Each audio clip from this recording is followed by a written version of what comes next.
Good morning. But hey, what's up? So today I'm finally doing my last chance wrap up or last dance wrap up. I got two of my good friends on, Boink and Eric Boyd, roommates from college. Finally got these guys on the pod. Happy to have them here. We're gonna give our breakdown of the last dance. With so much going on and trying to get schedules to work out, it's kind of taking us a minute to finally get here, but we're here. So, hey, it's the big motherfucking baby. And I'm back with two special guests. What's up, Boink? What's going on, man? Thanks for having me on. What's up, Boyd? What's up, man? Thanks for having me too. Just so happy to have you guys here, man. I really knew I made it once I could get you guys to take the pod seriously and come on and really talk shit with a young nigga because, damn, I'm not supposed to use that word today. I was like, I guess that's out the window. A minute in. You know what? I mess up every now and then, but once I knew I was for real, Boink was like, you know what, man, I'm gonna start listening to your podcast. I'm gonna take you seriously and shit. I'm like, you know what? We're making progress here. I refuse to call you Big Baby though. So. And I refuse to call you. And I hope I jumped on to talk bad about Michael Jordan after the last dance deified him. This is not about you.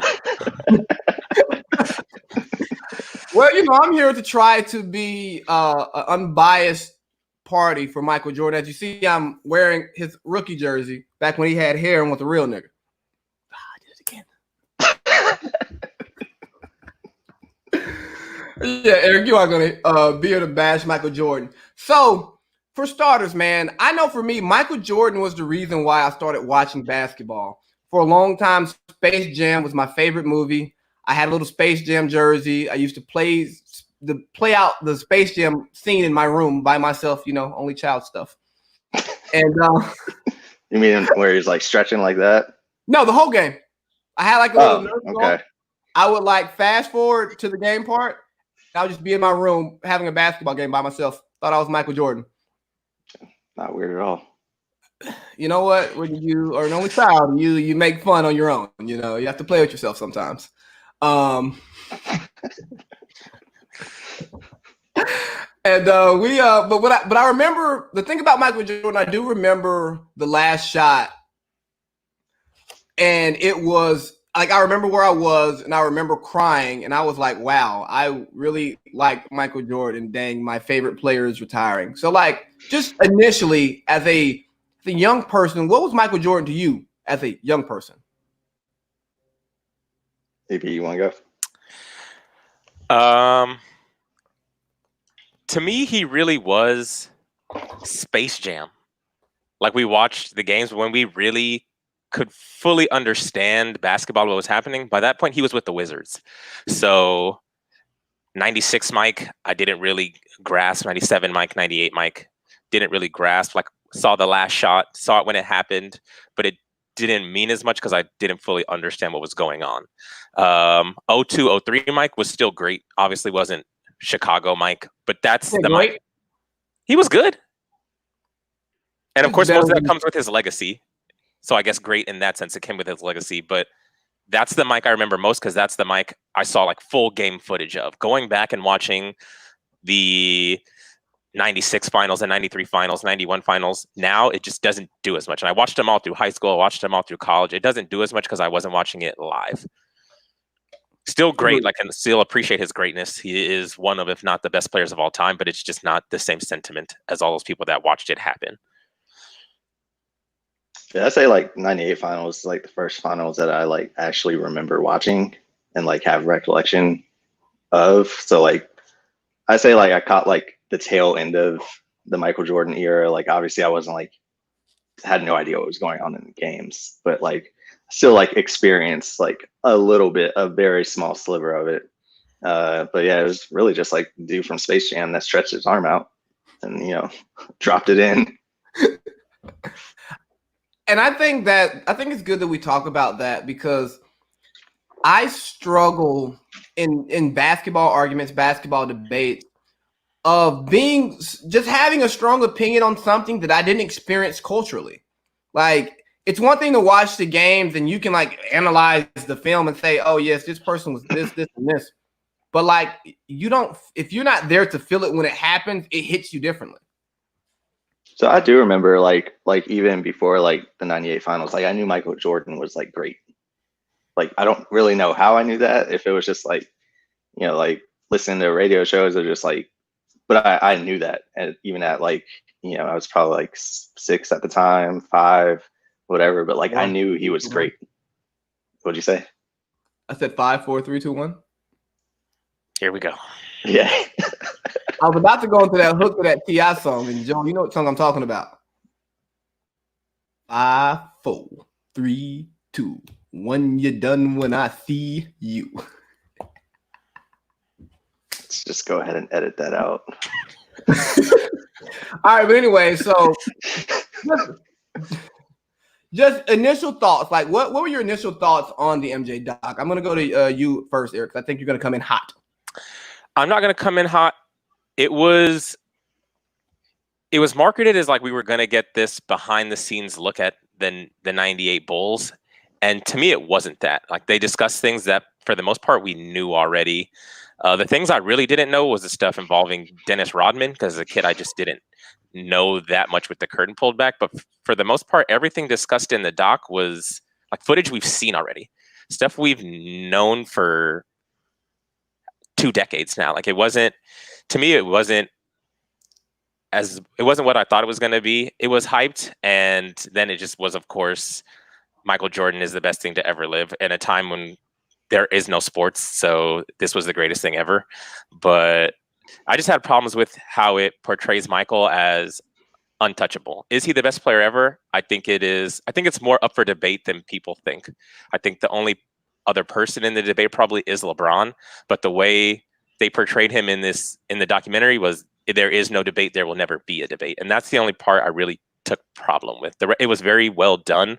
But it took like until episode 6 or 7 to really understand what it is they were doing.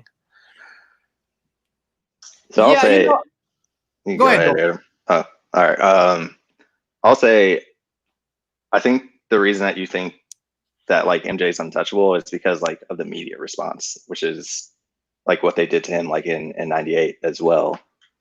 And it was just like them hyping him up again, which is like something that I got to kind of like see this time around, of like how the media treated MJ and like how he kind of was untouchable. I don't think like the doc did that. I was also like a little disappointed because like I know before the doc, you know, he came out like, oh, there's footage that's like not going to put me in a good light, and like, you know, it's going to make me look like a bad guy.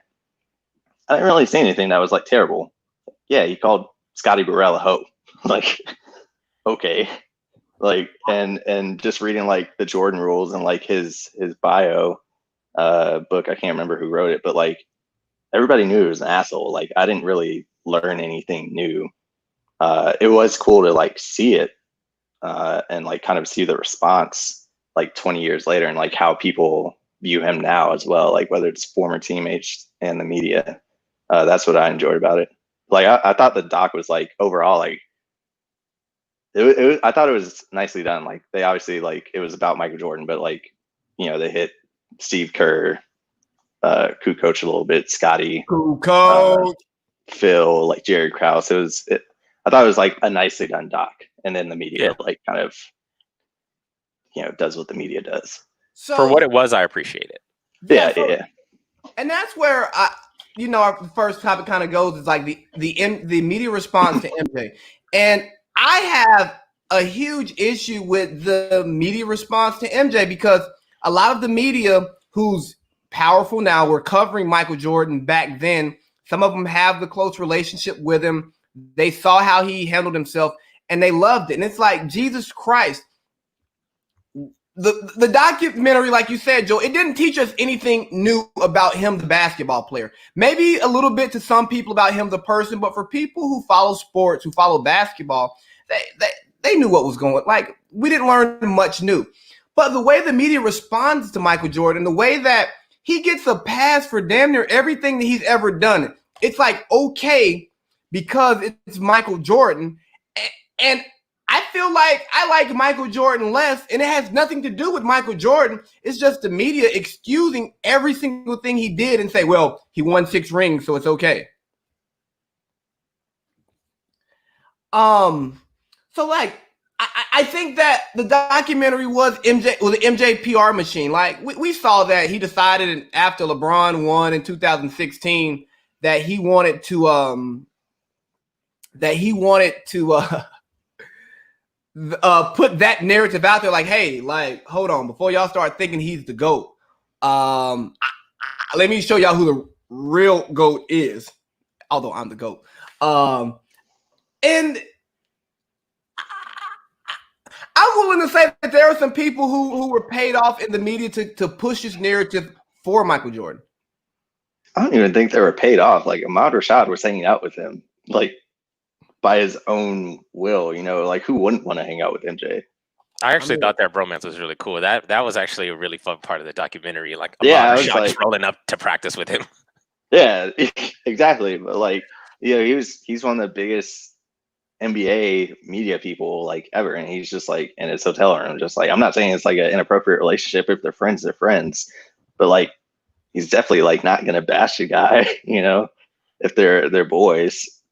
Yeah, I don't like how they covered up a lot for him. Like if you watch the documentary, Michael Jordan was like pathologically lying to himself to win. He was like, this guy said good game to me, and then it's like that didn't happen, or this, and is he just making things up to fuel his fire, which, you know, you do what you got to do, but the media's like, oh my gosh, look how bad he wants it. But if anyone else did that, they'd be like, this guy's insane. And then LeBron goes and loses and like is sad about it, and then continues living his life because he's got 3 healthy children, a loving wife, and life is for the most part pretty good for him. He grew up in poverty and now he's one of the richest athletes on the planet. They're like, he doesn't want it bad enough, and they just want everyone to be as obsessive about it as Michael Jordan is. So I had a take, and the thing about, but Mike didn't really grow up poor. You know what I'm saying? Like, his background was fairly stable, right? And I think some of his obsessive nature comes from somebody who like has never had to worry about survival. It's like, okay, what am I going to do to like make myself, I don't know, like give myself an edge, because I don't have the natural edge of wanting to survive. So it's like, I'm just gonna obsess with basketball. Yeah, it wasn't just basketball though. Like I think he's like a pathological, like he could have been killing people if that's like what he so chooses to do. Have y'all listened to Simmons yesterday? No, not so yet. He read a mailbag question, and like somebody wrote in and like compared him to I think it was Ted Bundy. Yeah. Like just a psychopath. I think he is. Yeah, it's just his outlet was basketball, and we got one of the best, if not the best, basketball players for it. Like, no matter what anyone says about he is the GOAT, he's not the GOAT, he was great, and watching him is fantastic. Just the way he played and dominated a whole decade. I enjoy watching him pre-baseball. That 96 to 98 stuff where he's just shooting mid-range jumpers and free throws, I can do without that. I mean, I appreciate like that part too, because he realized like, you know, his athleticism, like elite athleticism was gone, and still figured out a way to win 3 in a row. Yeah, we're not going to talk about the watered down league now. I know that's weird. But so here's another thing I looked at, right? I felt like MJ, like to his core, was just a nigga. You know what I'm saying? And the media doesn't really know how to cover him, right? Like he got put on this pedestal because he was so good. But what's the difference between somebody like him and a Boogie who has a bad temper and a bad attitude? What, MJ won more, had a better GM, had a better core around him at the beginning of his career? Like, I just struggle with his poor character being excused. He had poor character, but for the most part, it was not as much of it was on camera. Like Boogie being upset, and he's just not as graceful. And Mike was graceful when he needed to be, and that they loved him for. Like he wasn't as bad with the media as a Boogie. I think that one was an extreme. I mean, really, like he was just an asshole to teammates, and I guess kind of in general. But like, I mean, that's really only like the terrible character flaw I saw, minus like the like pathological like kind of like lying, which he like used in a productive way, I guess, to help him win. But I don't think he was like a terrible guy, nor do I think Boogie's a terrible person. But I think MJ is a great hang if you're not like in his immediate circle. I wouldn't mind being in MJ's immediate circle. I mean, but if you talk shit to him, you might get kicked out. I mean, like, look, the security guards didn't get kicked out. They were like his only friends, which was sad. I will say that's one thing that I like knew that like he like was very isolated and like couldn't go out and like didn't really have friends. But I just seeing like him with the security guards that and like the one scene where he's like in the hotel room and he's like, "Yep, this is like my night. Can't go out," and he's just like kind of moping around and sad. But it's like it was interesting to see that. Well, did y'all hear? I think one big takeaway I got from, I forgot which episode it was, but it almost sounded like he regretted being who he is. Like A little bit, yeah. Like all the money, all the fame. It's like, I'm not happy. I kind of just want to, like it's almost something where I see with Kevin Durant as somebody who I just want to like be really good at basketball and play basketball. And this other stuff that comes with it, it's cool at times, but I kind of just want to be great at basketball and like somewhat blend into society. Yeah, unfortunately, like you can't do that when you're 6'6". Kevin. Yeah, and like the most famous person in the world because you are good at basketball comes with the territory. And I think that's an interesting conversation piece for young basketball players. Like, hey, look, if you get like really, really good, understand you've lost your entire private life. Like it just doesn't exist.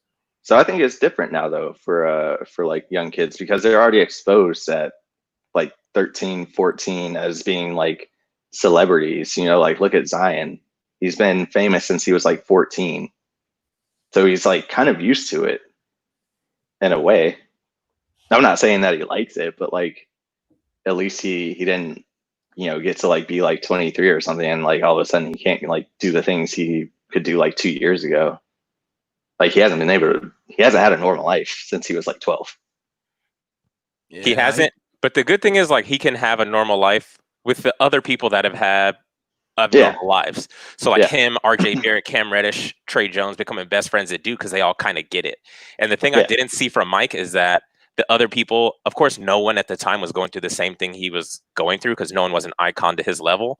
But the other players didn't. I don't know if they're friends or not. Like that curtain that wasn't seem like back. it. But yeah, like Karl Malone came on the bus to congratulate him and the sportsmanship was there. But I don't think these guys that are on that echelon of elite superstar were his friends, where now you got the whole banana boat and people are mad that these players are friends. And it's like, it's more than basketball. We love playing basketball and you see us compete on the floor, but like, these guys are my friends. And these are the only people on the planet that get what I'm going through on a daily basis. Yeah. And I think that the AAU thing that so many people have issues with, like, oh, this AAU strokes these kids' egos, it puts them all together. Well, look, when you're 6'5", 6'6", and you can shoot from half court regularly, there's not many people who relate to you. So when you're on the circuit, you're seeing these same people at all these same at the big major tournaments. So you get to know them. Then it's time to go to college, like John Wall and Boogie. Like, hey, yo, we're gonna go together. Where we gonna go? And then you figure that out. Then it carries on into life because there aren't people who relate to you. Like, they're just not. Like, I got a friend who plays basketball overseas, much lower level, right? But he has a whole group of like basketball friends, and they do basketball stuff together, and it's a totally different dynamic from us who just know them growing up because they can basketball and be 6'5" and shit, and shit that I can't relate to. Yeah, it's the whole setup is different now. Like just between like USA basketball, like those kids are playing together from like, what is there, like an under 16 team or something. Like in AAU, like they're gonna be friends. Like obviously like 92 was like the first year that NBA players could play together, which is probably why like they weren't friends. They didn't really see each other that much. They played maybe 3-4 times a year, a couple of celebrity games in the summer, got together 2 weeks, before the Olympics and ran it. Like now, like these dudes are getting together like every summer for Olympic stuff, whether it's like FIBA or getting ready for the Olympics. And it's like it's just different. Well, think and that's about not a bad thing. Think about UCLA, Eric. Like who do you see at work during the summer if you go by the gym? Oh, you name them, I see them. KD's been around the last couple of weeks shooting. I see him all the time. He's like a legitimate 7 feet, by the way, tall. But I've seen them all. I don't see it at all. So Stephen A had a comment a couple weeks ago. He was talking about players today are soft and sensitive, and because the game is less physical and they're less confrontational. And I struggle with players being knocked for being more sensitive today because I think society is more sensitive, so that people are a reflection of society. Do you think that's a legitimate knock on athletes that make them inferior to like the athletes of MJ's era? I don't think they're less sensitive. I mean, Scotty sat out the last play of a playoff game, because Phil didn't call his number. Like, if that's not sensitive, I don't know what is. So like, when I you sent the notes over, I was like, no, it's just not true. And I think like the media is getting upset because like the players don't need the media anymore. They have their own platform where they can like basically break their own news. They don't need the media. So like, what are you going to do? You're going to call the player sensitive and say like, oh, you're not as good as, when I was covering, because like they don't need them anymore, especially Stephen A. Like nobody needs Stephen A yelling at you. Nobody wants Stephen A yelling at him. Like, hey, yeah, Stephen, like chill. Like I'm not like, go ahead. I just don't get where Stephen A gets off. It's not like these players are like, hey, he's fouling me. Make the rules more stringent. Like David Stern literally enacted these rules because of Michael Jordan. Like Michael Jordan was going into the air and getting clothesline. He was like, I can't have these things happening to my best player. We need to change the rules. And they began modifying the rules, and he and the owners made the game less physical. And you're going to penalize the players who are just coming up in the ranks now, and that's the way the game is played. Like they weren't like, hey, change the rules. David Stern changed the rules, and the rules just continued to change. And then being sensitive, like these players have to deal with fans talking to them on a regular basis. Like fans were writing Michael Jordan letters. He wasn't getting them. Now someone can access your phone. Like they just hit you up on Twitter. They're diving in your DMs telling you, you suck, you're a snake. Like, and I just don't know where he's saying these dudes are sensitive when all the dudes in the 80s or 90s are like, I'm glad that I played when I played, so I don't have to deal with social media. That's what I love about KD though, because he'll engage, and even to a fault he'll engage, right? And like then he'll even come out and say, dog, if somebody gonna talk shit about you all the time, like you're sitting at home bored. Like think about KD's life. He doesn't have a wife. He doesn't have kids. I'm sure all he does is play basketball, play video games, hang out with his friends. His phone's right there. Buzz. Oh, damn. Buzz. Oh, damn. What are they saying today? You know what? I'm bored. I got time. Let me talk some shit, because KD's actually a pretty good shit talker. Oh, A1. Until he forgets, to log out of his burner. But even that, he's like flipped it and ran away. He like, oh yeah, I got a burner. I'm gonna get another one. Burner. Still gonna do it. And not at the time though. At the time, wasn't he like trying to deny it? And then it came out that like he had a burner. I know he went on All the Smoke and was like, yeah, I still got burners. And it's like, okay. But at the time, I feel like he tried to deny it at first. Well, I think it's an image thing. He doesn't want to mess up his marketability. He didn't want to mess up his marketability at first. Because I get it. You can't be like the second or third face on Nike and calling little kids bitches. Yeah. I mean, like, KD is like, I love him as a player, but like as a person, like, he's just annoying to me. I can relate to KD. Like, and I get it. I get like exactly why he does it. Like, but it's also just like a little annoying. I love it. I love posting KD. Yeah, I like him too. Like, y'all should read the Winning Machine. It's All in right. it's in my queue for spring break or summer break that's happening in a couple of weeks. Yeah, Uh, it's so, pretty good.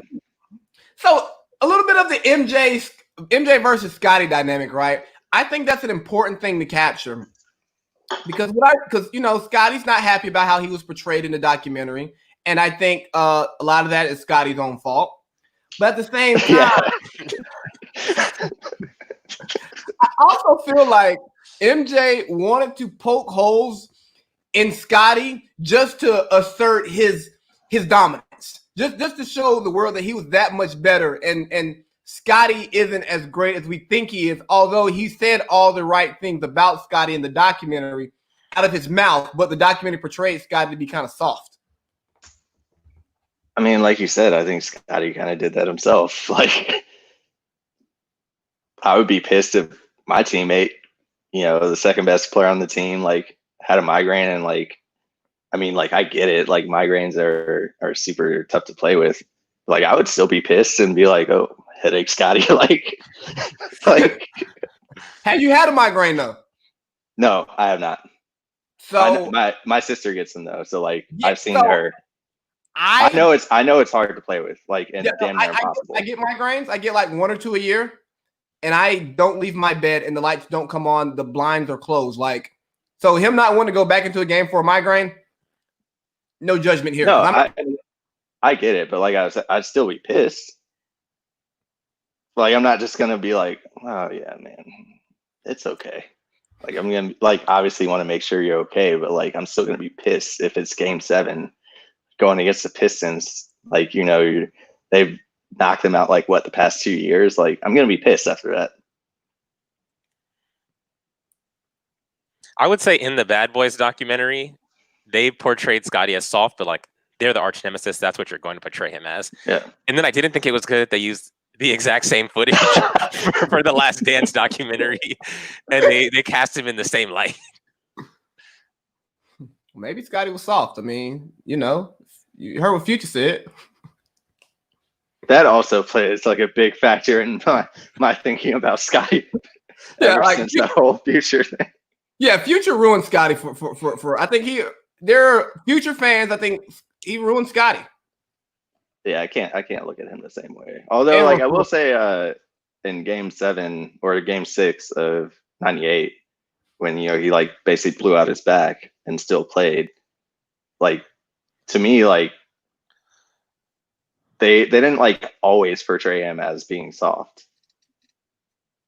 Not always, but I just think the overarching theme was, Scotty. Yeah.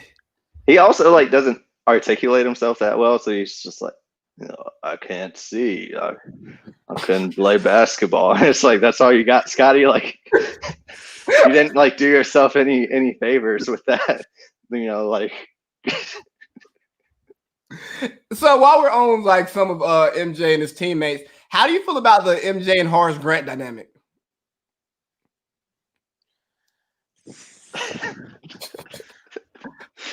I'm riding with Horace Grant, man. I think Horace needed to fight him. And Horace is like your classic 90s 4. It's like he was a tank.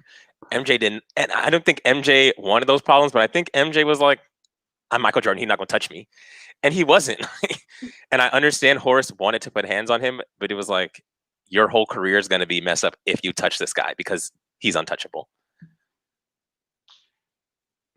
Yeah, I don't really have anything else to add on that. Like, they probably should have fought it at some point. So here's my issue with like, and like, I feel like we're gonna always keep going back to the media coverage piece, right? But how the media talked about MJ being relentless and how he would fight teammates. It's like, yeah, dog, but I don't think he's fighting Oak or Horace Grant like ever. He fought Steve Kerr. Like he's not fighting. He's not fighting the big guys. He hit somebody else on a screen, like a backup power forward, like a backup. Didn't he? Yeah, I know, yeah. But the reason that he hit him was because apparently he set a good screen on him and he popped him in the head and was like, how come you don't set screens like that in the game? Like, I don't even think he was mad about like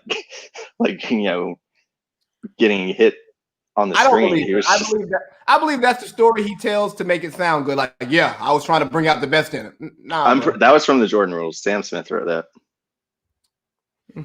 Well, I stand corrected.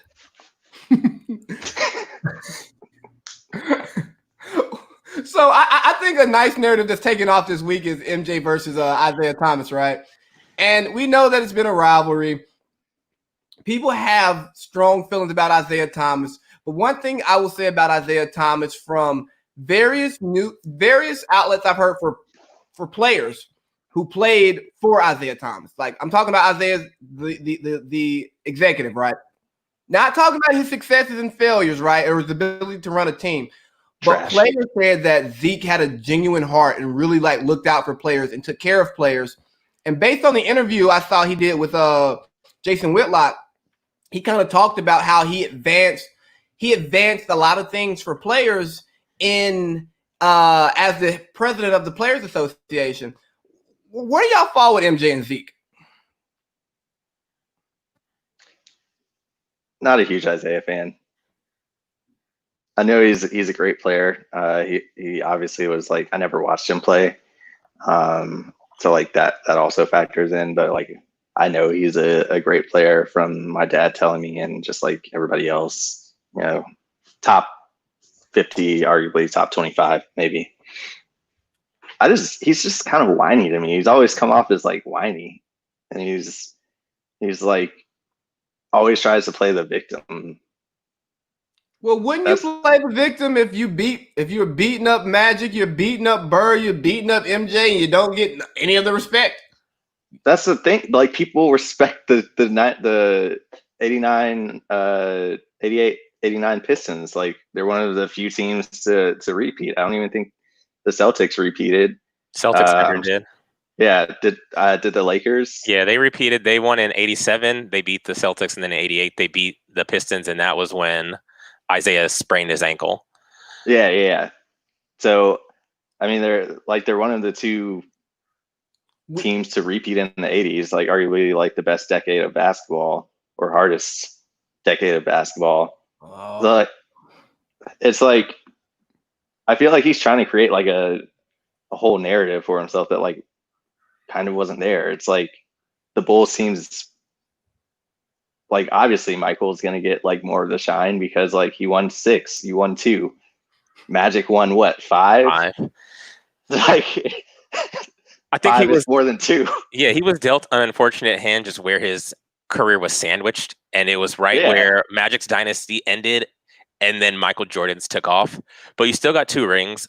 A lot of people recognize you as probably like top 3 point guard all time. Some people will say he's the second after Magic Johnson. Like at some point you got to be happy with it. You got 2 rings. You were on one of the coolest dynasties of all time, and you're just not MJ and you're not Magic, and those 2 overshadow you. So that's just going to be what it is. I think MJ was petty and like kept him off the dream team. That shouldn't have been done. But he definitely should have been on there. Yeah, some of it is Isaiah's own doing, and then some of it, just the dream team part, is the part I don't agree with. But the rest of the slack that Isaiah gets, I think is warranted. So you talk about the dream team stuff, and I've been listening to some of the media respond to the tapes finally coming out about MJ not wanting Isaiah on the dream team. For one, I think I had no problem with MJ lying most of his life about not wanting about the whole dream team piece, right? No issue with it. But my issue becomes when you're going to do the documentary, now is the time, tell the truth. Yeah, bro, I didn't want him on the team. I didn't like him. I didn't want to play with him. So that's why I said what I said. Was I wrong? I don't know. But I'm Michael Jordan, so I didn't want to play with him, so I'm not going to play with him. Yeah. No, he should have aired it out for sure. And also for some people who are like, well, if Michaels didn't want him, then you're right, he shouldn't have played. Or you say, Michael, no, like we're putting the best people on the team. And if you can't get past playing with Isaiah for 2 weeks, bro, don't play. We're gonna win. It wasn't just Mike though. Isaiah had pissed off like 3-4 other guys. Well, which like, I mean, if you piss off like 3 to 4 guys out of like 12, like what is that? Like one third, like. And you piss off the head guy, like his own coach didn't fight for him. Like that to me, like that says something about like Isaiah. Like if your own coach doesn't want to fight for you. It's like, Yeah, maybe, but not maybe he surprised. sucks. Not surprised at what Michael did. Like the tapes coming out didn't affirm anything we didn't already know. Like I know he said it in the doc, but I didn't for a second watch the doc and think, "Oh man, Mike didn't do this." Like the tapes coming out to me is the same as like if I find out tomorrow OJ did it, I'm be like, okay, like Yeah. That's fair. That's fair. So I look at Michael Jordan's obsessive nature and how he's a gambler, right? And gambles on everything. Like you're a millionaire shooting quarters. I haven't shot quarters since middle school, maybe high school. Y'all never shot quarters? No, I had better stuff to do. I can't say that I did. Well, so we used to have this basketball tournament like every year at my high school, and my mom used to sell tickets. So I would be up there like all day, and it was the Christmas tournament. So everybody would come up there in their fresh Christmas clothes and just be out there chilling. And one day, a group of guys was shooting quarters. So went got me a couple of dollars in quarters, and then we shooting quarters. I walked away with like $10 one day, cleaning up. But anyways. It's like MJ did a lot of big money gambling and stuff, and I look at it like this: he was a rich addict with an unlimited supply of money because Jordans were selling. Like he's gonna have money, but I also thought he was just a sucker getting conned by like people who were actually like good at gambling. They're like, bro, this country motherfucker right here. We'll play a little golf with him. You let him win a couple holes. You let him go up a little bit, then you start raising the stakes. He goes crazy, and you walk away $1 million richer. Easy day. He's not going to pay you, though. Well, that's unfortunate. And I'm on the side of the house with the whole dad thing that you got big gambling debts out there. Yeah, there's definitely a little bit more to that story that somebody knows. And Joel, that's the thing, man. I think that the stories that we really want the answers to, we're never gonna get because he's not gonna sign off on it. Like the dad stuff, the divorce stuff, the what's David the Stern other kicking him out. Yeah, him leaving the league. Like, that we really want the answers to. It may come out when MJ dies, maybe. But like, he's not gonna sign off on that stuff. Yeah. Let's see what else we got. We got some myths here. Little myths. Fraternization. For years and years, I've heard by the old folks, fraternization didn't exist back in my league.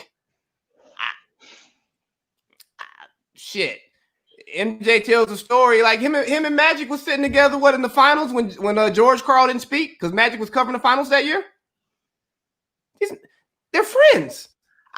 I don't get why people believe that you can't hang out with somebody and then compete your ass off when you're competing against them. But also, those finals were in '96, and a lot of people will say that friendship started budding in Barcelona in '92, which was after Magic was done playing. Like, there's not a lot of Michael being friends with the players he played against while they were in the league, except Chuck. Danny Ainge.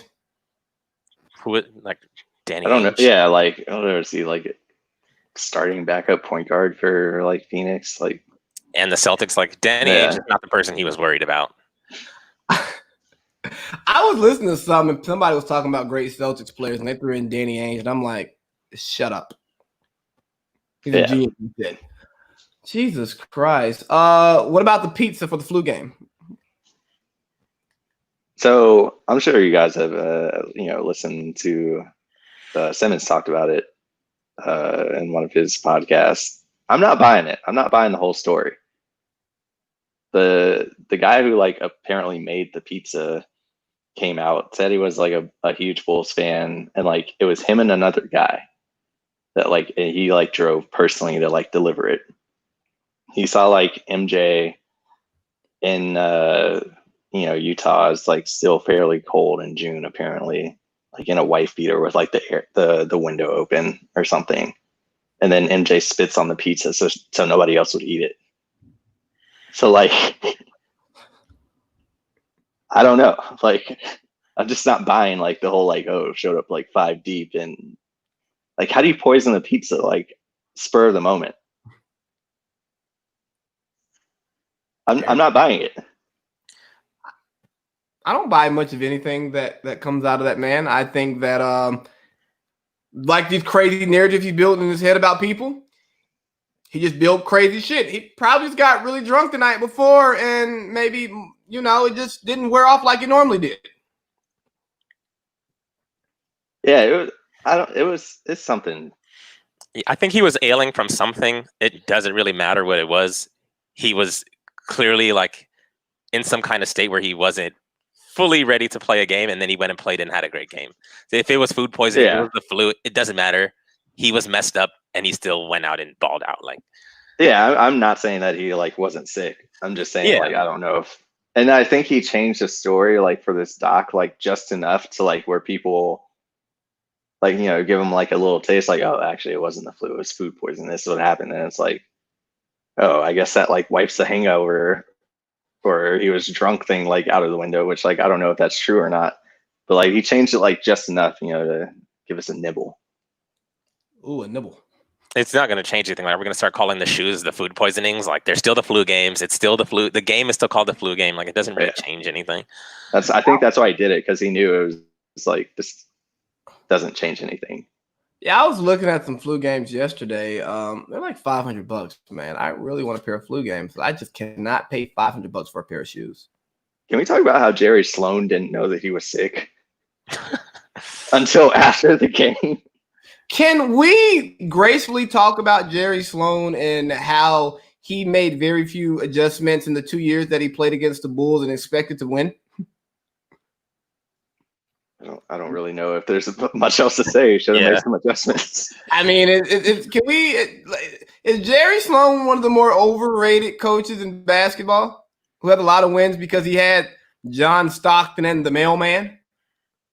No, he was out there like destroying the Western Conference and was doing a great job and bringing players to Salt Lake City. He's not one of the all-time great like championship coaches, but he's still a great coach. So I would give him his credit where it's due. I wouldn't put him in the realm with like a Phil Jackson, Red Auerbach, even a Steve Kerr, but like he's still a great coach. He's just a great coach that never won one. He's a coach you like a Don Nelson.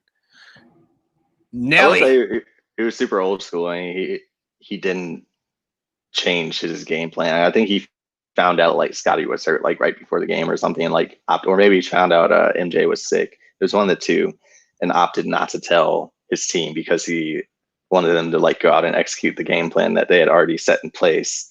And it's like, well, if something changes, you can change your game plan. Like, like you don't have to withhold that information. Scotty's not shooting the ball. Yeah, like leave him alone. He's a decoy. Like he can't even walk.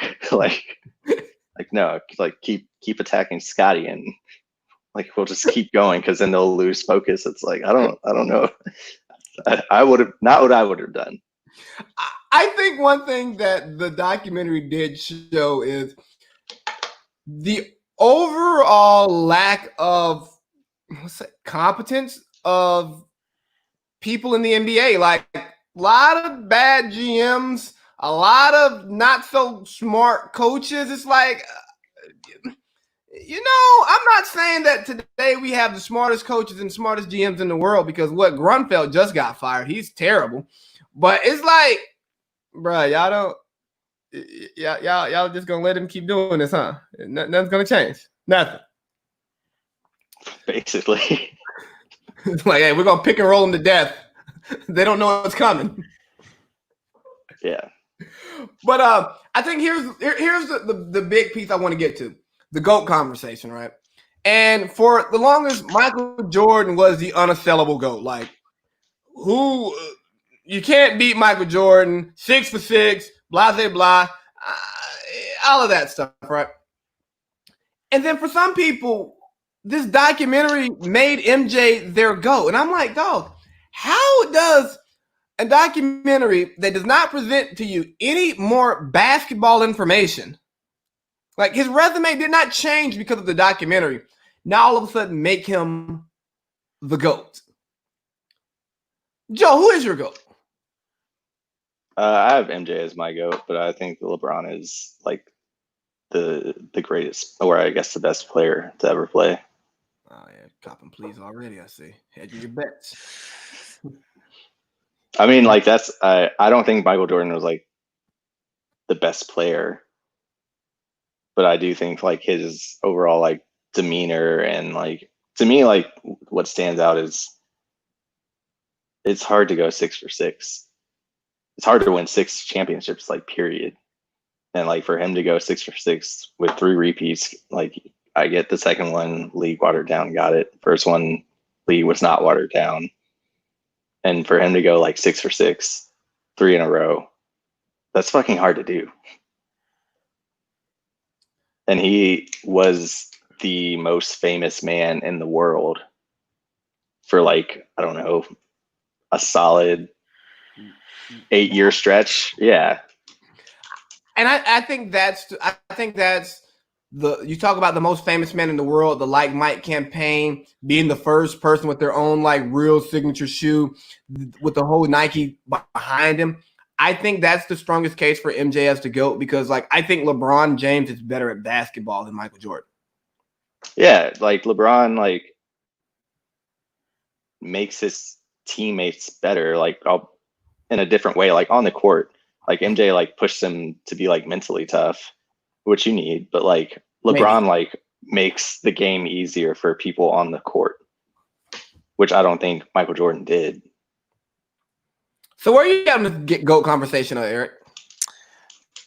I think Michael Jordan's had the best career ever, but when it comes to best player, he still might be the best player. I think my GOAT is LeBron, but I think it's more of a them two are tied. And I took some notes. Y'all gonna have to bear me. So, like, did you see ESPN put out there like 74 best players all time? I kind of saw it, but I scoff at anything ESPN's putting out these days. Well, just humor me. And MJ was ranked number 1, obviously, and then LeBron was ranked number 2.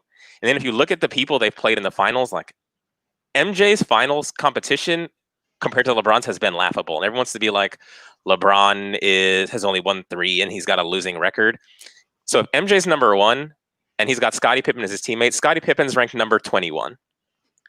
In MJ's first final, he played Magic, who's ranked number 5, and James Worthy, who's ranked number 51. I think that's formidable. Okay. Big game, James. And wasn't he hurt in that finals too? He was. And then in his second one, he played Clyde Drexler. Clyde Drexler is ranked number 57 and was by himself. So you got 2 players in the top 25 all time and Clyde Drexler by himself. Then in the third one, he played Charles Barkley. Charles Barkley's ranked number 23. So it's 2 top 25 players all time against Charles Barkley by himself. And then in 96, we're going to add Dennis Rodman, who's ranked number 62. So now you got MJ number 1, Scottie 21, Rodman 62. And they played Gary Payton, who's by himself, and he was number, I think, 53. And then you've got the back-to-back Karl Malone and Stockton. Karl Malone 17, Stockton is 28. So you've got 2 top 25 guys plus Dennis Rodman against Karl Malone and Stockton, who are both top 30. Now, LeBron James is ranked number 2. In his first finals, he played a number 8 Tim Duncan, a number 58 Manu Ginobili, and a number 70 Tony Parker, and he did not even have another all-star on his team. And then when he joined up with D-Wade, D-Wade is ranked number 26. So it's LeBron number 2, D-Wade number 26. They played number 14 KD, number 32 James Harden, and number 42 Russ in 2012. In 2011, they played number 19 Dirk and number 35 Jason Kidd. And then he played a number 8. That wasn't the same like 35 Jason Kidd, though. And I'll give you that. It's not the same 35 J Kidd, but J Kidd's still on the list. I understand he's not. Yeah. I got you. Yeah. And then in 2013, he plays number 8 Tim Duncan. They added a number 25 Kawhi Leonard. They still have number 58 Manu. They still have number 70 Tony Parker, but he added number 56 Ray Allen. And those are the same 2 teams for 2013 and 2014. And then he goes, so he dropped D-Wade and Ray Allen. He plays number 13 Steph. And Clay and Draymond like can't be added because they're not on the list, but like yeah, we know they are. We also know he had Yeah. Kyrie and K-Love, but they were injured that series. Same for 2016, which he won. So it's just him against Steph. They're the only ones on the list. And then for 2017 and 2018, it's LeBron by himself against number 13 Steph and number 14 KD. And it's just like, look at the finals competition that LeBron had to play. Like, how do you expect him to go a 6 for 6? Well, I don't expect him to go 6 for 6, and I throw 07 out the window because, like you said, he dragged Mo Williams and like Zydrunas Ilgauskas to the finals literally by himself. And like I throw 07 out the window. Like that was there. He got swept. So my thing is LeBron is the better player. I think Michael Jordan's had the best career. Is he the best basketball player ever? I don't think so. I think he's right there.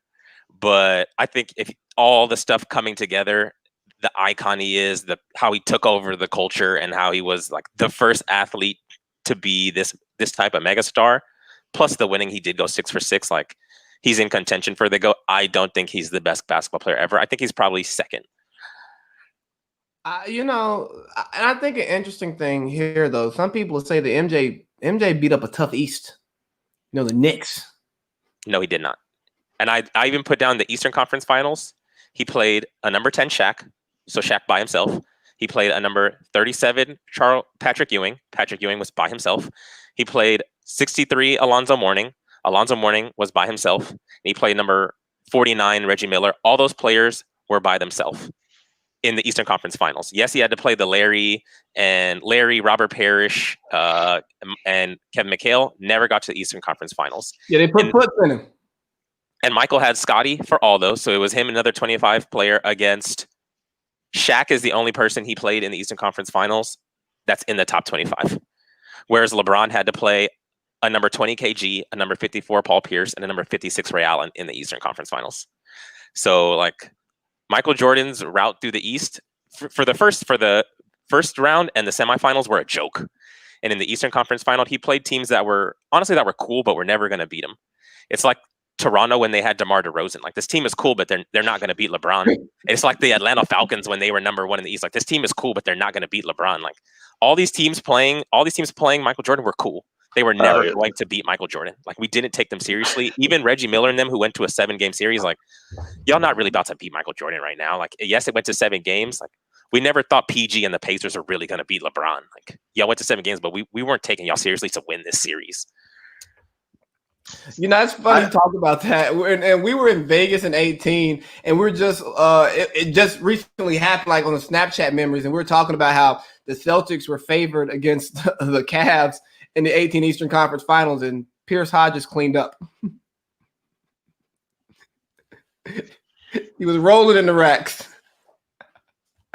Joel, you missed a hell of a trip that time, man. You really wish you would have made it to Vegas. Yeah. So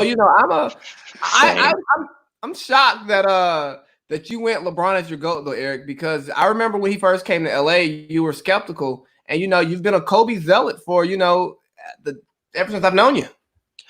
Kobe is my favorite player of all time, and I think as a scorer, like can't be touched, played great defense. LeBron does it all. Like his points per game averages rival Kobe's. He's never had 35 points a game like Kobe has, but like LeBron gets buckets and he rebounds better. Yeah. He passes better. And some will say he even defends better. Like I think Kobe may be better out on the perimeter. LeBron may be like a hair under him, and LeBron guards all 5 positions. So like people who say LeBron is not the best player, I'm like, how? No, he definitely makes a team like better. Like obviously Kobe will make a team better, but like that's because Kobe's going to take most of the shots. He's not going to like necessarily like get his teammates easy open shots and like help out on defense like that. Yeah. If you watch when Michael Jordan averaged 37 points per game, like watch that. He's like, bro, who else was getting the ball? It was like, give me the ball every play, get out the way. Yeah. So what do you think about the people who knock a player like LeBron for making the right basketball play? I think they're dumb. Like if you got Mo Williams wide open in the corner and you have 3 people draped on you, like kick it out to Mo Williams. That's what he's there for. Michael Jeffrey Jordan would never do that. I mean, he did though. Like he started doing it with John Paxson and Steve Kerr, and like look how it won him championships. And they made those shots because Michael Jordan made sure they made those shots because they were afraid Jordan would kick their ass in the locker room. Whatever works. Your teammate making the shot is your teammate making the shot. Like, Yeah, like Ray Allen hitting the shot in 2013 does not take away from how amazing LeBron was in that series. Like, and that's one thing I hate about that series is the Ray Allen shot like really overshadows what LeBron did in Game 7. Like the man just controlled the entire game. yeah, it was honestly like one of the greatest performances I've ever seen, and how much LeBron went off in 2016 isn't overshadowed by Kyrie hitting that shot. Like, yes, Kyrie hit the shot to seal it, but LeBron was still the best player in that finals. So people mad that LeBron makes the right basketball play. Like, if he decides to take a contested three with 2 people on him and he misses, you're going to talk bad about him. If he passes the ball and his teammate hits the shot and they win, you're going to talk bad about him. Like, at least he has a W now and he's got a ring. So I'd rather you talk. If you're going to talk bad about me anyways, at least now I have a ring. Like, go ahead. So we're kind of headed towards leadership. Do you think that so here's something I really believe. People who praise Michael Jordan's leadership style without criticizing it, who really believe that the means justify the end justify the means, whatever. I think those people will sell their souls for anything. I think there's a certain level of decorum and respect that you should have for people. And don't get me wrong, like Scotty Burrell, him like calling bitch and hoe and like practice and stuff. The clips of that, I go, that's really not as bad as you think it is if you speak the language, right? Yeah. Like, it's just some people just use other words that, you know, a bit more loosely than other people, and some people are more responsive to it. Like, hey, Mike, you ain't calling me no bitch. Like, Adam ain't going for that, right? But we can talk shit, whatever. No problem. So do you think that like his leadership style is like okay because it worked? Yeah, I think it's okay. I don't think it's good. Like, at the end of the day, like, you know, he achieved the goal of elevating his team and like making sure that they were mentally tough, which they needed. You know, further on. Phil had more to do with that than he gets credit for, though. Yeah, I think Phil did too. Phil, amazing leader, and like, you know, Michael could kind of like do his own like, I guess, leadership style because like him and Phil were like so different. You know, that's not what I would do. Like, I think just like based off what I've seen, I think like LeBron seems to be like a much better leader, like, and you know, kind of like a teammate overall than Mike ever was. I would have to defer to his teammates. Like, those are the people he was doing it to. If they're cool with it because it resulted in these championships, then I'm cool with it. But I know I wouldn't do that. And a lot of people in the media who are like, man, Jordan's such a great leader because he like willed his team to victory, I promise you would be crying and trying to have like lawsuits if their bosses did that to them. So, So don't sit up here and praise Michael Jordan for being the type of boss that you would literally hate working for and want to quit, but expect like Steve Kerr and Rodman and these guys to do it. But since his teammates said like they don't mind, then I don't mind. If you're the person he's doing it to and you're cool with it, like, bro, that if you think it's justified because y'all got rings, then I'm not gonna sit up here and tell you, no, Michael Jordan was a tyrant. Like, and if someone says Michael's a tyrant, I'm be like, okay, I could see that. But the media people who did not play for him and only know him by the stuff he tells them, being like, oh man, Mike gets it. Like, if your boss was like, hey, I want this report on Michael Jordan and the Bulls on my desk by tomorrow, and you don't like that, you're going to be bitching.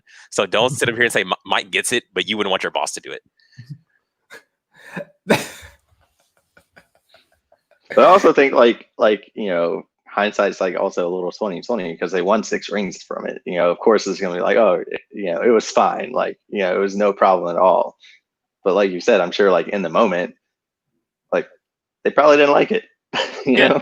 You know what? I look at it like a tattoo, right? So when I got my rib going with this, Adam? done, it was like the worst 4.5 hours of my life. You're just sitting there and you got somebody with a needle just jigging into your ribs. And this was at the point in time where I was a Black and Mild smoker. So, you know, I want to go outside and get a Black and Mild break. And then once it was over, I was like, that sucked, but man, it's here now. I'm stuck with it. I like it. And I feel Is like this the one that has a misspelling? I'm just curious. fuck you. No, it's not the one with the misspelling. That's the chess piece. Fuck you and Hector who did the tattoo. That really fucked me Sorry. up. I know. You were saying, now you have it, and it wasn't so bad. Yeah, pretty much. So you said something about Rodman, and y'all listen to Simmons like I listen to Simmons, and he and Russillo called hell for calling like Rodman boring, and I think that the aggregators do what they do. Like they took a small clip and they didn't fully contextualize the clip, and people just ran wild like, how can you call Dennis Rodman boring? He played, he wrestled, he went to Vegas and all this other stuff, and you're talking about him now. So if you're talking about him, he's obviously not boring. But that conversation was more about like the misunderstood person that Dennis Rodman tried to like be. Like it's like, yeah, dude. Like once you actually talk, you lost me. Like your mystique is bigger than the actual person. Yeah, I think people are just tired of him too. Like all the antics, like it's just tiring, It's like when Ron Artest changed his name, like again, it's like, okay, like I guess he changed his name again, like whatever. And it's like people are just tired of Dennis Rodman. Okay. And he wasn't doing anything like that. I mean, like he wasn't doing anything like that crazy. Like like you said in his interviews, like it was definitely a letdown in the interviews. Like you expected it to be like up here, and it was definitely like the one where he was like sitting on the floor, like the weird hat, and I think it was like Diane Sawyer or something, and she was like, so who are you? He's just like, I'm Dennis Rodman. It's like, what does that mean? Just means I'm Dennis Rodman. Like nobody gets me. Like why doesn't anybody get you? Well, they just don't. And it's like, all right, we're done here. Was he Young Thug before Young Thug?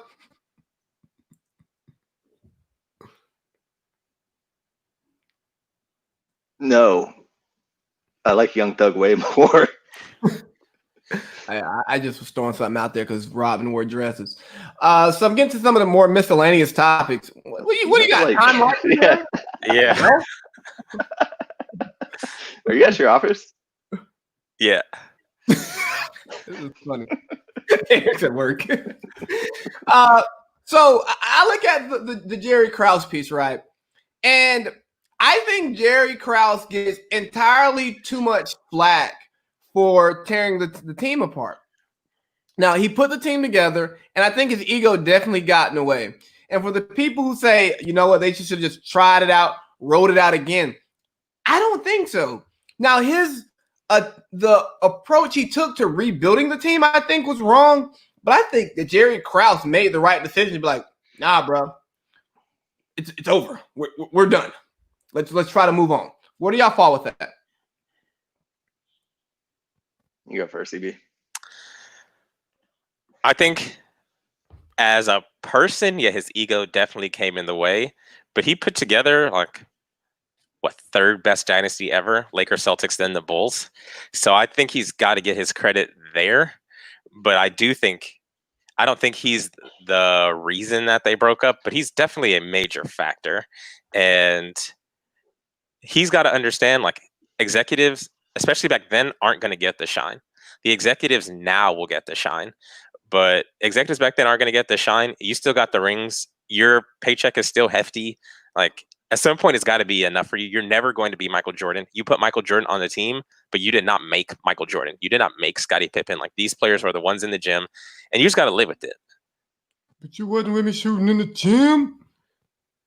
Yeah, I will say, I do think he broke up the dynasty because, like, he literally told Phil, like, you can go 82-0, and you're not coming back. And, like, that was like kind of, he knew Mike wasn't going to come back and play for any other coach. So, like, in a way, like, I feel like he did not single-handedly, but, like, there were obviously some other factors going on, but, like, he was, like, like 85, 90% of like why they broke up, just because,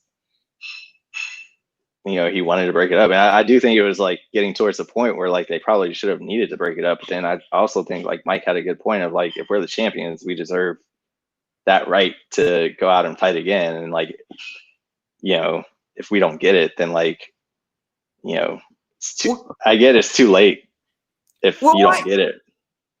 Well, if Mike wanted to go back and do it again, he didn't have to retire.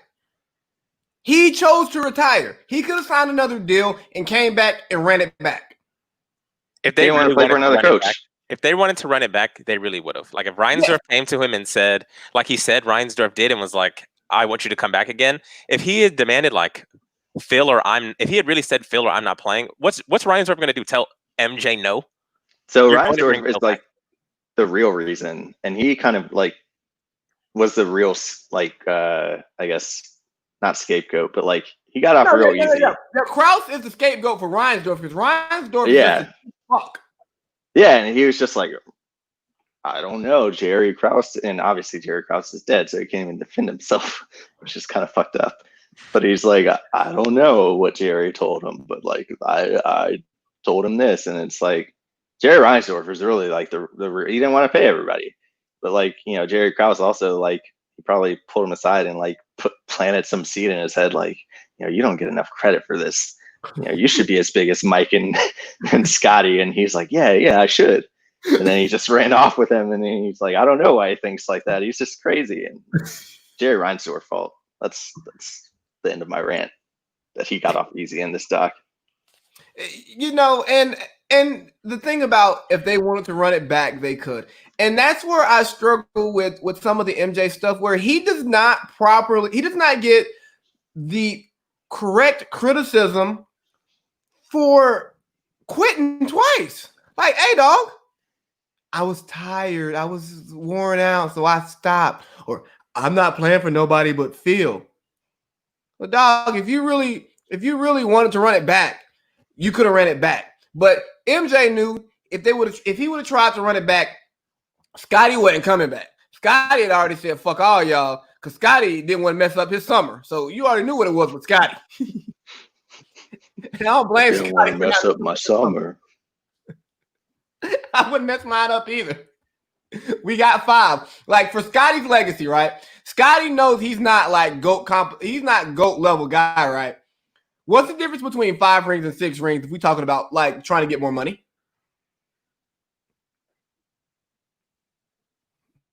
Probably not a lot. Like what did the 6 ring do for Scotty's legacy? Like after 3, Scotty's good. Yeah. Doesn't really do anything. So then for me, it's like, man, fuck all this winning. Let me make my money. Let me set up my future, because I can only pawn these rings once. Yeah. He already blew through his 18 mil over 7 years. That was such a bad contract. Shout out to Reinsdorf. Hey, shout out to Krause and Reinsdorf though, to getting people to sign bad contracts. Like one thing that like gets missed is to build a great dynasty, you gotta get some people to take some bad contracts. That was also my other problem with Reinsdorf. You know, he comes out on the dock and is like, I told Scotty not to sign that. Like, bullshit. You want to pay that man the least money that you can.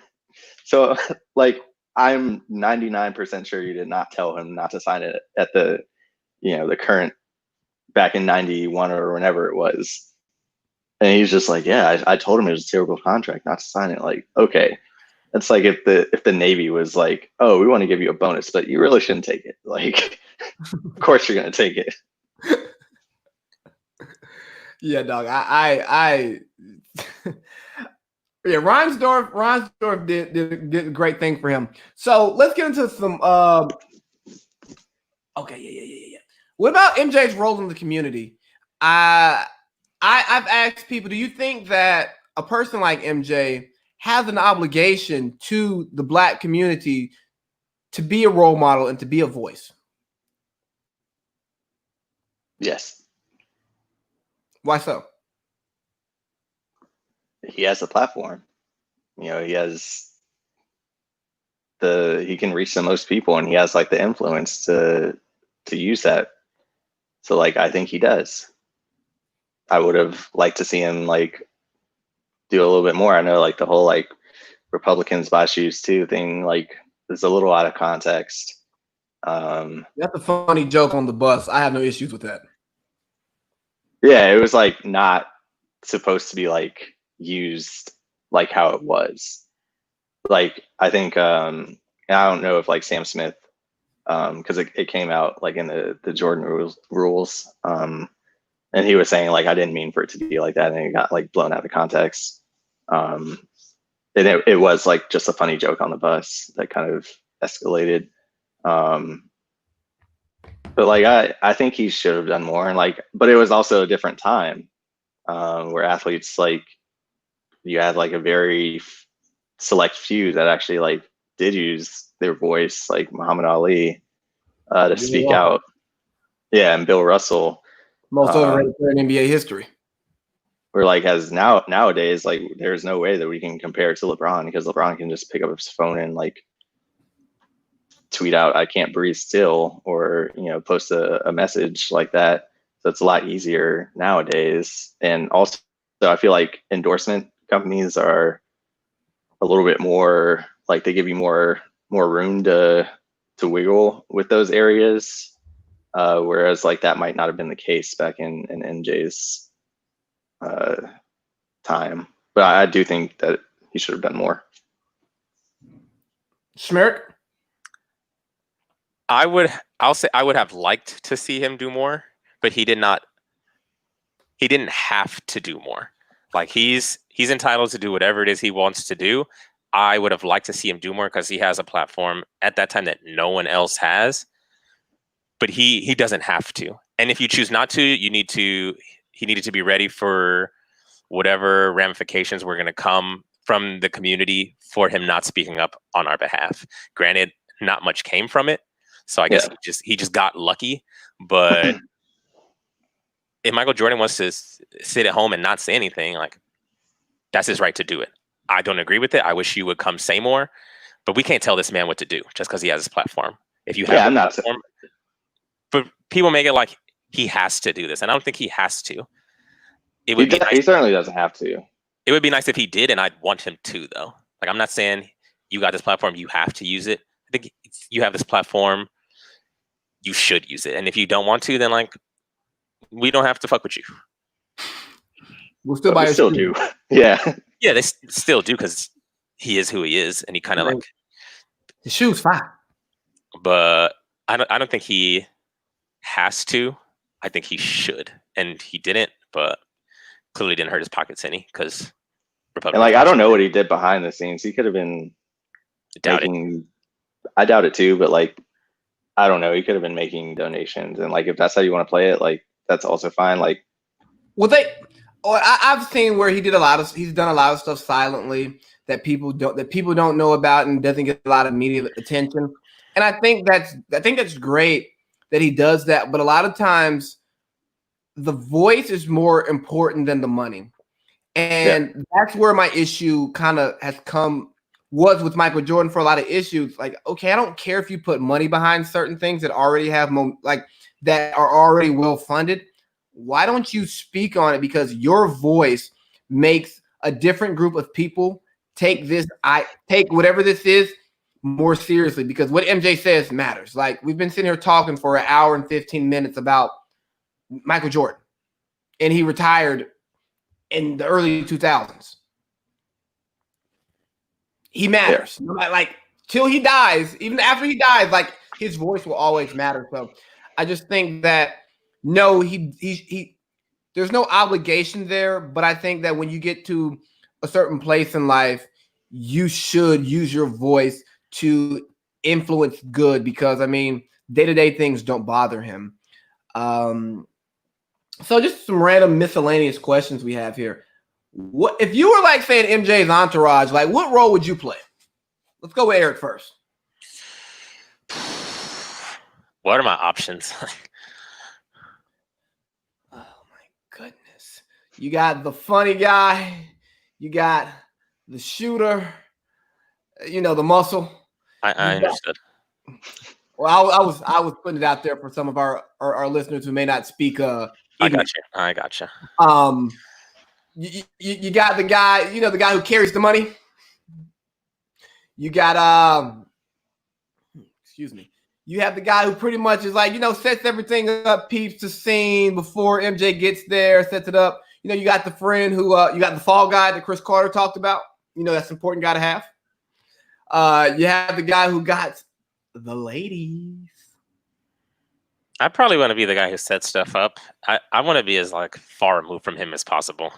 So hopefully I can set stuff up and then go to a corner of the room and handle more deals behind the scenes. I don't want to be a dude in his entourage that's I don't want to be on Front Street.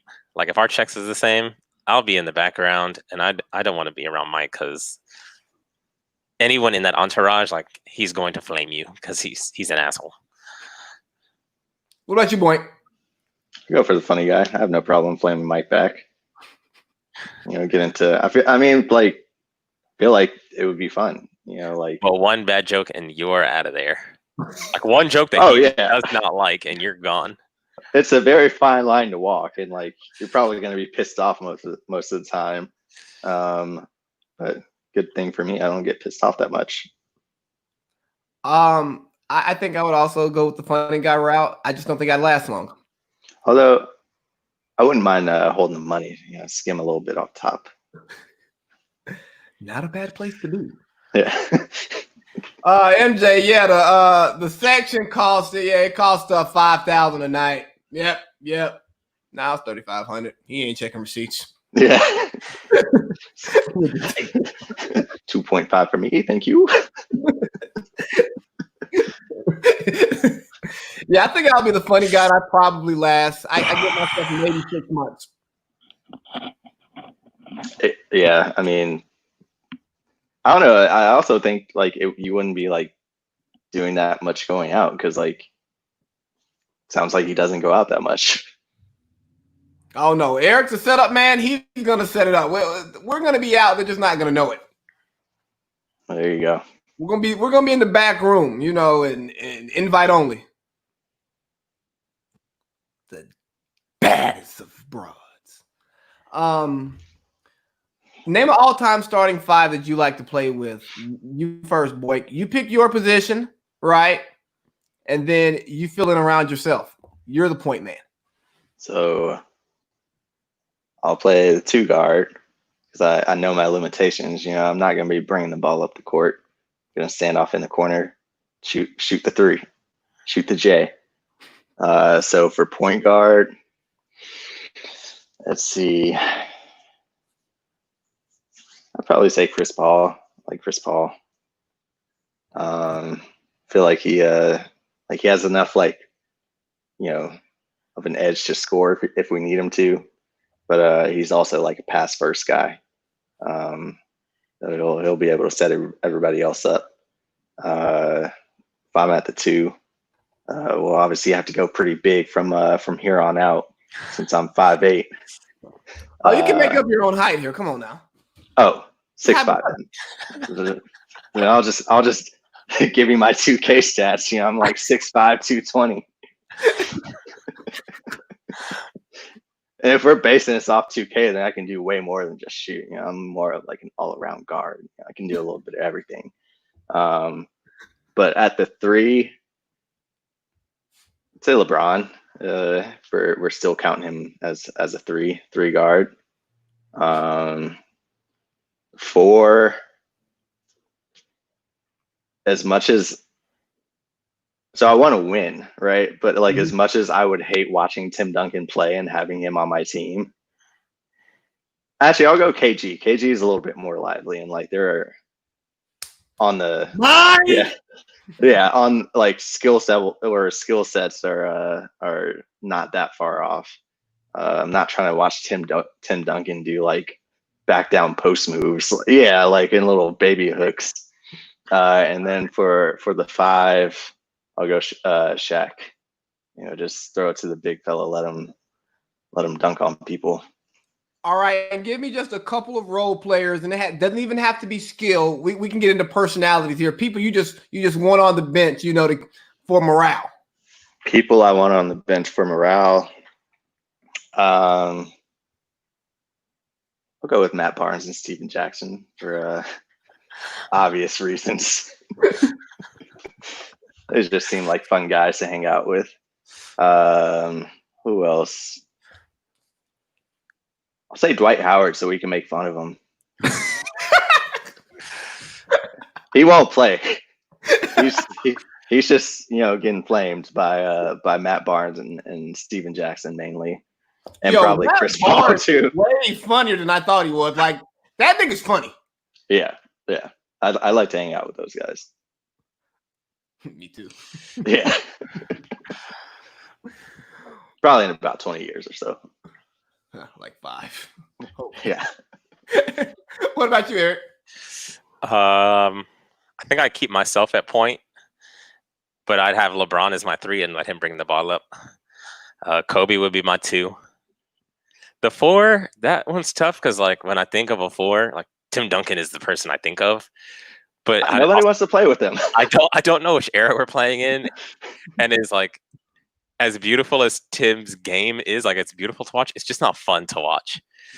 I'm between KG and KD, but I feel like I'd have to go. I think I maybe go KD just because he can score. He can rebound. I don't think he rebounds the same ability as KG, but he can score from anywhere on the floor. And then my 5 is Shaq. So who are your bench guys? And I don't need them to like go in and play. I just need them to like do fun stuff on the bench. A mix of the both. Oh dang! Because if it's just on the bench, I need Mark Madsen. If I need them to play too. Why do you need Mark Madsen? Bro, you ever just watch his videos of him on the bench dancing around? Like he's hilarious. It's a very niche pick.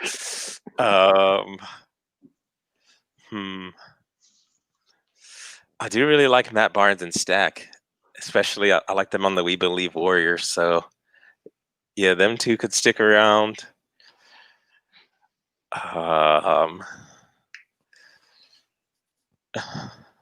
Kwame Brown. I just need him around because I need to hear some of his stories. He deserves a 30 for 30. He does. I gotta know what it's like playing for MJ and then going straight to play for Kobe. So we need him around to tell us what that was like. That's fair. Yeah. So that's a pretty solid one. In the spirit of where we're going, it's gonna be me and Gil at the 1 and 2. We're gonna be alternating as ball dominant guards, right? He doesn't want to win. Yeah. No, I'm not putting together a winning team at all. At the 3, we're gonna go with KD just because, hey, bro, you go do your KD shit whenever you want to, right? After the 4, you and Gil take 50 shots a game. Absolutely. At the 4, I'm going with Chuck. Oh, good one. And then at the 5, I'm going with Shaq, okay? I'm building a team of characters, right? We're not winning championships. We're going to upset somebody in the first round, We may make it to the Eastern Conference Finals, Western Conference Finals, but we're not a championship team here. Mainly because y'all can't stand each other. He used the bench criteria for his starting 5. Yeah, right. Oh, well, my bench, I got Swaggy P and JR. Oh, dang, I could use a JR. Yeah. I want Swaggy. Swaggy P is hilarious. Him and Gil hate each other. But they love each other. Not from the videos I saw. And then since I got Swaggy P and I got Gil, I got to have Richard Jefferson. Got to have RJ. So y'all are just about to be flaming during the game. Not even playing, like passing the ball out of bounds and then just like getting mad at each other. And like the other team goes, lays it's going to be up. like the movie Hardball. It's going to be fighting each other on this. Yeah. Granted, I would love to like hang around that team. That team sounds hilarious, but like y'all would be so dysfunctional. We had fun. Yeah, fun. Okay, so in the same vein, just think about a couple players that you would just dread playing with. I know one for me. It's Paul fucking Pierce. Truth. Not playing with Paul Pierce. Why not? Because he has to talk. I have to listen to him. And he's so goddamn delusional. Hey, Paul. Yeah. Keep that over there. Keep that over there. Russell Westbrook, too much intensity. Hey, Russ, you're not winning either. Kill the intensity, dog. We're over here to make jokes. We're going to be a 4 seed. We're going to have fun. I wonder if like the 08 Celtics team was fun having listened to Perk and Paul Pierce like on a regular basis. I feel like that's why Ray Allen went to the Heat. He was like, I got to get out of here. Probably. KG probably like two of the worst basketball analysts in the history of basketball analysts on the same team, and then you got crazy KG just yelling at people. Do y'all think that Paul Pierce believes what comes out of his mouth? Yes. And Perk? Or do they say it just for... I think Paul believes a lot of the stuff that he says because part of his delusion is what made him so great. That's true. Like, nothing's better than that Al Harrington clip where he's like, they are shit talking to each other, and the referee gets in and says, hey. And then Paul just keeps talking. He just pulls up from deep three on it. Yeah, that's true. But no, Paul Pierce is driving crazy. A little, yeah, he needs to get checked out. We might actually throw Josh Smith on the bench too. Come in there, really mess up the chemistry. I'm confused about what it is you're trying to do here with this organization. So yeah, same. Good luck. So you said some players that we would not want to play with? Yeah. Tim Duncan. Like, it would be fun. Like, it actually wouldn't be fun to play with him. We already hit on him. Who else? Thabo Cephalosha. No good reason. Just never really liked him. He sucks. Yeah. Who's actually that 3-and-D player that literally can't shoot? It might be Thabo, but I want to say it's one more. Like, he played for Andre Roberson. I'm not trying to play with him. Bro, I just really think about what OKC was marching out on the court. Russ, Roberson, KD, who's the other one? Ibaka, and Steven Adams? Wasn't that like the starting five at one point? Yeah, 16? Roberson might have been the sixth man. I don't know how many players you just named, but yeah, all 5 to 6 of those were on the team together. Bro, what is KD supposed to do with that? Like, what is Roberson gonna do? KD's the only one that can make a consistent jump shot. Who you got, Eric? Who would you just hate to play with? Marcus Smart. Like, I love his intensity, but I just like if you actually watch the Celtics play, he'll just come pull up from 3, and like his 3-point percentage is not good. It's like 30% or something like that. He's been okay these last couple of years. I think he's at like 34 right now. In the year prior, he was like high 36, hovering around 37. But for the most part, like, he just comes up and jacks up threes, and it's like, bro, let's keep this ball moving. Let's get it to Kyrie, or you just get it to someone not named Marcus Smart, and he just fires them. I think in his head he's like, bro, I got a wet ball, and he just comes down. It's like, and that dude, like a long game play, like Rain Man, he just like throwing it. Hey, throw the Morris twins in there too. For some reason, like, I don't like them and like them at the same time. Yeah, I'm the same way.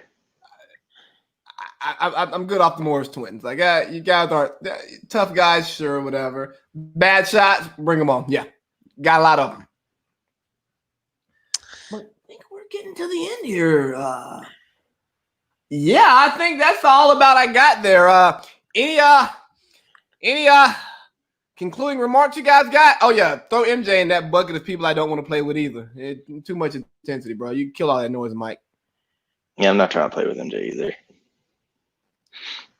I'm more of a mellow type guy. I'm really just trying to, make my money, be famous. If we win a little bit, sure. I just want to get my numbers and make my money.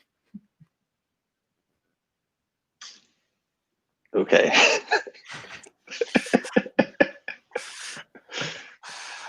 Y'all got anything else? It's always a pleasure, gentlemen. Yeah, Hey, man, thanks for fun. having us on. Oh, I'm sorry. What did you say? I was just saying thanks for having us on. Yeah, I stuttered. I'm happy that you guys came on. Hopefully we can start doing this a bit more often. Find us some little rabbit hole deep dive things that like people might not even like, but we just want to talk about because I think that's fun and cool. This was really fun. I'm about to end it, but don't hang up yet, guys. Yeah, so had Joel and Eric on. Thank you guys. Big baby. Yeah.